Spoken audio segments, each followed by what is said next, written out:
Je vous remercie. Je voulais dire pour commencer que c'est une réunion qui se tient sur instruction de M. le maire de Dakar, M. Barthélémy Diaz, et conformément au plan de communication et de mobilisation des acteurs. Il s'agit particulièrement d'une réunion d'information des élus de Dakar, notamment les conseillers municipaux de la ville de Dakar et les conseillers municipaux des communes de Dakar, pour les tenir informés de l'état d'avancement de la préparation du sommet de Dakar, le fameux sommet G7 Dakar 2023, qui est le forum sur l'économie sociale et solidaire, tenu pour la première fois en terre africaine, donc ici à Dakar, du 1er au 6 mai. Ce forum, le G7, est co-organisé par la ville de Dakar et le RACTES, représenté ici par le coordinateur général M. Malik Diop, sous l'égide du ministère de l'économie sociale et solidaire, avec l'engagement et l'accompagnement au plus haut niveau de l'État du Sénégal par une appropriation et des instructions du chef de l'État, M. le Président de la République. Donc Dakar abrite ce forum du G7 qui s'est tenu après Séoul, Bilbao, Mexico et Montréal. Et donc Dakar abrite le forum pour la première fois, lequel forum va accueillir plus de 3500 participants. Le coordinateur reviendra. Aujourd'hui sur la plateforme, nous sommes à 2000 inscrits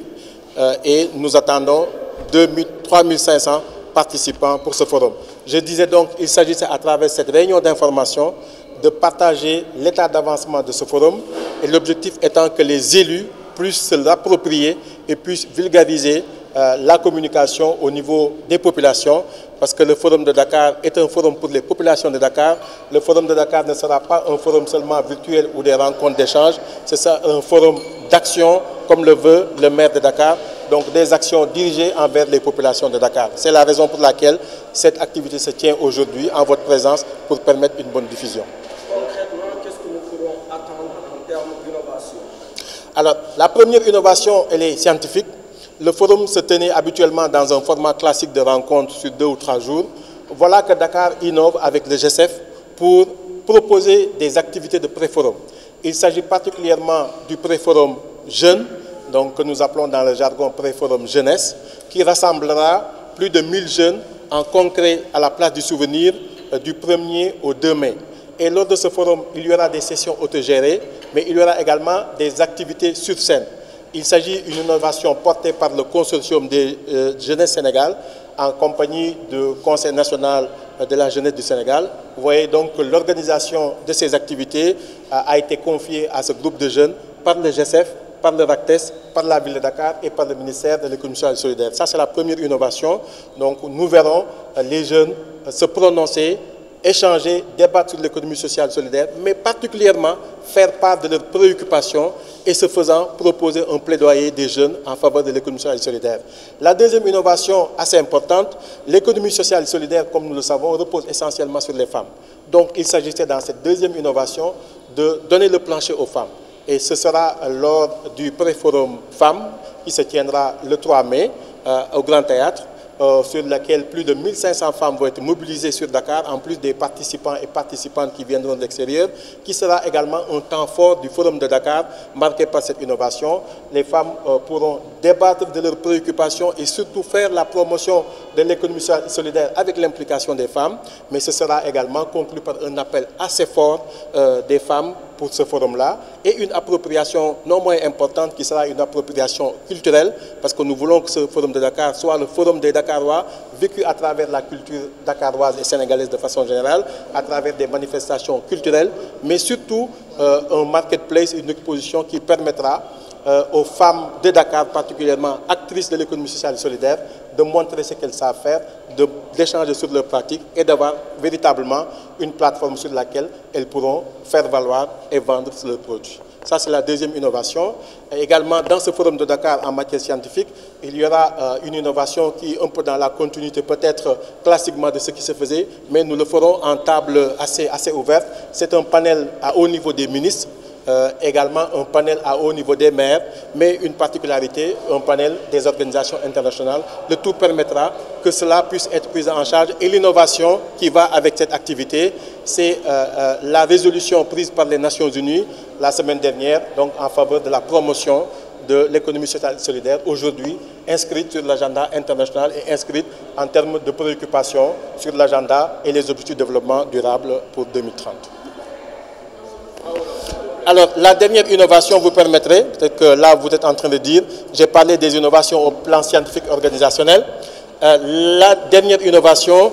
vous savez que Dakar c'est Dakar, le Sénégal c'est le Sénégal, et nous vivons également par notre culture. La culture est un élément de l'économie sociale et solidaire. Et ce faisant, nous avons, avec le comité d'organisation, élaboré un programme culturel très alléchant qui se déclinera en des activités culturelles, des concerts et des rencontres de jeunes talents lors de l'événement des jeunes, à la place du souvenir. Nous permettrons aux jeunes talents de se faire découvrir, également de faire leur promotion, ce qui est en somme un élément de l'économie sociale et solidaire. Ce sera de même pour les femmes, à travers également des plateaux, ici à l'hôtel de ville, à travers des réceptions et des animations culturelles, mais également la place de l'Obélix est le prétexte bien choisi pour offrir des concerts populaires avec la célébration des 50 ans de notre doyen Omar Pène et également la présence de Wally Seck et la présence également de Viviane pour des animations culturelles, en plus d'autres jeunes qui seront sur la place du souvenir. Cette innovation permettra au GSF, en tout cas aux milliers de participants venus de l'étranger, de voir que nous vivons l'économie sociale et solidaire. C'est une pratique ancrée en nous, mais également nous savons la mettre à la sauce sénégalaise par l'habillant par l'expression culturelle sénégalaise à travers ces manifestations qui constituent une innovation. Donc nous sommes convaincus que le Forum de Dakar sera un forum de succès, sera un grand tournant pour le GSF et également il y a une innovation, peut-être qui devrait être un secret, le maire de Dakar prendra le plancher pour faire une déclaration importante qui sera un tournant dans la définition même de l'économie sociale et solidaire. Ce sera un engagement de tous les acteurs du développement en faveur de la promotion des opportunités pour les jeunes sur le continent africain.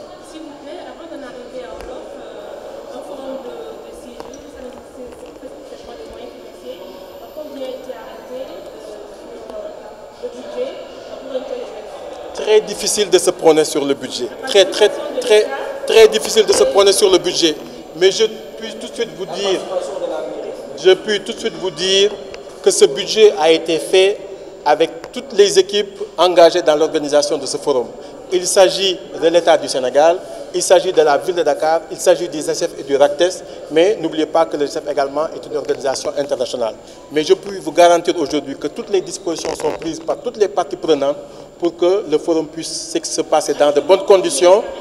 Dans de bonnes conditions. Je le dis toujours, hein, c'est toujours pas difficile de parler de chiffres. Hein. Et ces chiffres-là, c'est l'organisation d'un tel forum requiert des moyens colossaux qui ont été mis en place par la ville de Dakar en premier, qui prend la grande majorité de ce budget-là, mobilisé également par l'État du Sénégal, engagé par tout le gouvernement du Sénégal, mobilisé par le GSF avec le coordonnateur ici et la secrétaire générale du GSF et la ville de Bordeaux qui aujourd'hui abrite le GSF, mais également mobilisé par le RACTES. Donc difficile de parler de chiffres, je ne m'aventure pas souvent dans ces éléments-là, mais je peux vous dire, oui, je peux vous dire, sur les éléments que vous avez, 40% c'est pas beaucoup. C'est pas beaucoup dans la mesure où c'est un réseau des gouvernements territoriaux et des acteurs locaux. C'est également une organisation portée par la ville de Dakar qui a été candidate et qui a mobilisé tous les moyens pour que cette candidature puisse passer. Mais également, c'est un événement porté par l'État du Sénégal. Aujourd'hui, vous n'êtes pas sans savoir que l'État du Sénégal fait la promotion de l'économie sociale et solidaire, en concret par la mise en place d'un ministère, ce qui est assez distinctif dans les pays africains aujourd'hui. Nous sommes en tout cas des pays qui disposent d'un ministère pleinement consacré à l'économie sociale et solidaire. Donc vous comprenez que c'est une préoccupation de l'État. Donc aujourd'hui, la ville de Dakar est impliquée en prenant en charge la majeure partie de ce budget-là, parce que ville candidate, membre du réseau qui organise, mais accompagnée, appuyée en cela par l'État du Sénégal. Le GSF, qui est l'organisation internationale, n'est pas en reste, qui accompagne à travers ces structures depuis Bordeaux et depuis toutes les villes membres du GSF. mais également un acteur très important, c'est le RACTES, le réseau des acteurs des collectivités territoriales pour l'économie sociale et solidaire, qui engage les collectivités territoriales, qui engage la société civile,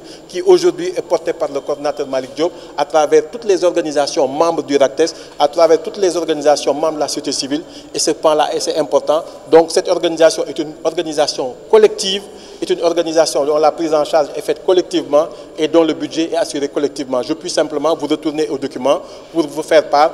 des catégories ou des pourcentages de prise en charge, 40% ou plus par la ville, 20% par l'État, mais on peut quand même dire que c'est une organisation qui se tient et nous sommes aujourd'hui en mesure de mobiliser le budget pour réussir une parfaite organisation de cet événement que Dakar va abriquer du 1er au 6 mai avec la participation des populations dakaroises, avec la participation des acteurs de l'économie sociale et solidaire au plan national et au plan international. Malick Diop, coordinateur général du Forum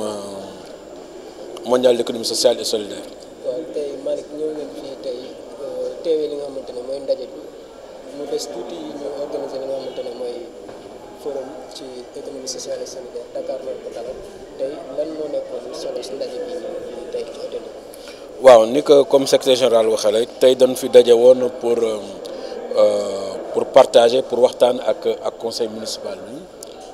muy les maires et mooy les aussi les maires de commune pour nu mën a toog ci instruction le maire Barthélémy Diaz pour mën a jox toutes les informations utiles et nécessaires pour le conseil municipal parce que ñoom ñoo porté woon candidature bi depuis le maire Soham. Donc ce processus qu'il faut continuer parce que état noonu lay fonctionner donc tey nag ñu waroon mën a taxaw comme ñoo ngi à une semaine de l'événement joxe tous les atouts discuter ak ñoom sur ça pour que wax ni forum bi ci ñetti pàcc lay dëkk am na pré-forum jeune pré-forum femme ak pré-forum global donc ñoo ngi xaar lu mat ñetti junne participants yoo xam ne dañuy jógee ci juróom-ñett wala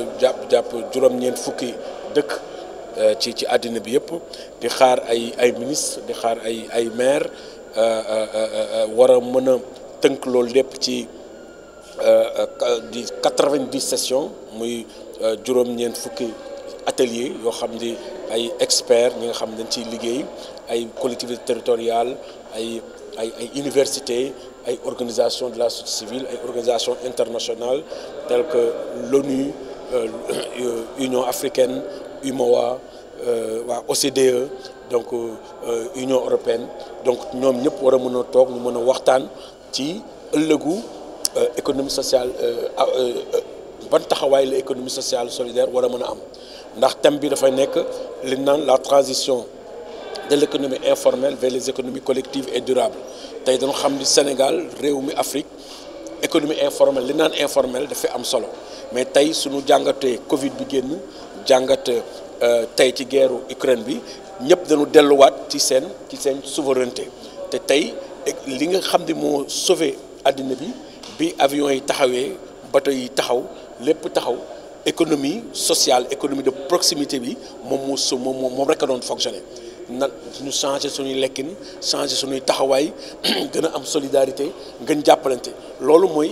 économie sociale et solidaire donc day nekk loo xam ne mbir moo xam ni da nga ciy liggéey di ci daan sa doole mais li nga ci am du pour yow da nga ko mën a dem pour yow la mais pour communauté bi la pour investir que ci communauté bi muy l'économie de proximité donc élément yooyu lan war a mën a gën a waxtaane pour mën a xam tey union système des Nations Unies am na résolution bu mag bërki démb lañ ko voté pour ñu atteindre les objectifs de développement durable économie sociale solidaire facteur d'accélération la mooy soo amee sa fas di daw ak moom labat bi nga koy def économie sociale ci la bokk kon tey état donc Dakar dafa nekk moment boo xam di bu important ci tournant économie sociale et solidaire moo tax ñuy xaar kàngam yëpp ay ministre ay député ñu nekk ñoo xam di dañuy ñëw pour réfléchir sur ci forum boobu. tey ci plateforme ngeen di xaar ay ñetti junniy nit tey mën nañ xam ci xayma ñaata nit ñoo jot a inscrire ci plateforme bi. non tey soo xoolee tey ba ma lay wax ni pratiquement mën na ñaari junni ñoo xam ne ñoo ngi ci plateforme inscrire nañu te ñuy xaar ci ñaari junni bi ñu xool ci ñett yi am na ñu bëri ñoo xam ni inscrire wuñu muy ville de Dakar soo xoolee rek ville de Dakar conseillers yeeg personnel beeg ak yooyu yëpp ñu xool aussi que ni am na ñu bëri ñoo xam ne aussi dañuy xaar ba ñëw sur place inscrire donc mu xam di effectif bi yëpp day jum tey ci plateforme bi boolewuñu ci ñaari junne ni xale yi muy forum pré-forum jeune bokkuñu ci pré-forum femme bokkuñu ci donc soo xoolee ñi nga xam ni muy participant direct ak indirect mën na dem ba juróomi junni juróom benn junni ñoo xam ne dañuy participer directement ci forum bi. lan la ñu mën a xaarandi ci lu yees jëm ci wàllum forum bi. waaw xam nga tey li ma ko wax mooy que ni àddina bi dafa nekk ci foo xam ni dañu génnoon léegi ci période boo xam dafa compliqué que tey économie li naan économie classique dafa am ay limites parce que Covid bi dafa wane lépp nga ni àddina bi mën na dox te bateau du jàll avion du naaw def nañ ko ay weeri weer mais lii tax ñu def ko loolu il faut ñu taxaw ci ba nga xam ne foog ñu réinventé waat sunu économie sunu modèle économique te tey Afrique soo xoolee économie yi amoon problème yëpp Afrique dañu woon Covid su daa ñëw su fi ñëwee ñëppay dee dañu war Afrique suñu ñëw économie Afrique dafay nemberlu mais tey Afrique moo indi résilience boobu nag économie sociale et solidaire ci la bokk kon loolu dafa war a xam ni tey dañ ko mën taxaw moo tax suñu combat dañ ko mënee ci loolu ba nga xam ne tey dañu war a reconnaître davantage l'économie sociale et solidaire kon mu am impact boo xam ne dafa am solo ci loolu.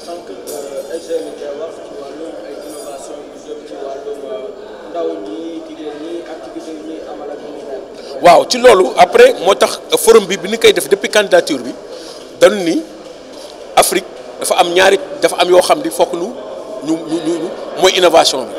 dañu nekk ci réew boo xam ni ndaw yi dañu bëri dañu nekk ci continent boo xam ni ndaw yi dañu bëri kon c'est important que innovation majeure bi ñu war a def dafa war a porter ci ndaw yi porter ci jigéen ñi ndax ñooñu ñoo yore suñu continent donc porter ci ndaw yi porter ci jigéen ñi moo tax mu am loo xam ne avant ñu def ci forum bi dañuy am benn taxaw saytlu ci ndaw yi yan réponse la ñuy indi yan jumtukaay la ñuy indi pour loolu indiwaat beneen boo xam ne aussi jigéen ñi ñoo ko porté ba ñu indi ci beneen forum global bi kon yooyu ay innovation yoo xam ne dès le début dañu ko porté ci candidature bi moo tax tey forum bi su daan am su ñetti fan dañ ko dem ba ci juróom benn fan pour un peu apporter un peu cette contribution au niveau de l'Afrique. jigéen ñi surtout wàllu économie solidaire ça les concerne tant que SGV ngay wax expliqué comme ni ko ñëwee ba ci France. waaw xam nga su ne économie sociale et solidaire taxawaayu ndaw yi ak jigéen dañ ci am solo parce que ñoo ci ëpp tey soo xoolee li ñu naan par exemple jigéen ñi li ñuy liggéey yëpp pour lan la à la fin de la journée dugalaat ko seen kër dugalaat ko ci communauté bi